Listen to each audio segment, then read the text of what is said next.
অতিরিক্ত তেল চর্বিযুক্ত কিছু খেয়েছেন, পেট ব্যথা করছে, মানেই আমরা বুঝে ফেলি গ্যাস্ট্রিক হয়েছে।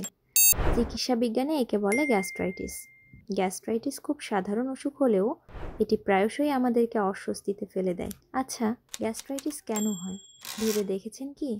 চলুন তার আগে জেনে নেই গ্যাস্ট্রিকের লক্ষণ কি কি হতে পারে। নাভির উপরের অংশে জ্বালাপোড়া, পেটে ব্যথা, খাদ্যে অরুচি, বমি বমি ভাব, বদহজম, পেট ফোলা ভাব অনুভব করা গ্যাস্ট্রিকের প্রধান লক্ষণ। গ্যাস্ট্রিকের পিছনের কারণটা আসলে কি?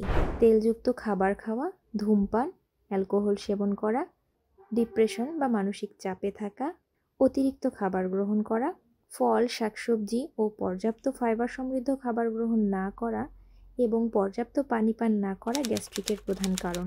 এছাড়া অপর্যাপ্ত শারীরিক ক্রিয়াকলাপ বা অধিক বসে থাকাও কিন্তু হজম প্রক্রিয়ার গতি কমিয়ে দেয়, যার ফলাফল হলো গ্যাস্ট্রিক।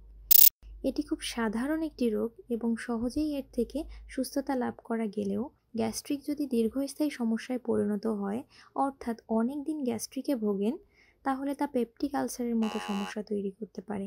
তাই আপনি যদি অনেক দিন গ্যাস্ট্রিকে ভোগেন তাহলে দ্রুতই চিকিৎসকের পরামর্শ নেওয়া উচিত। গ্যাস্ট্রিক থেকে বাঁচার উপায় কী?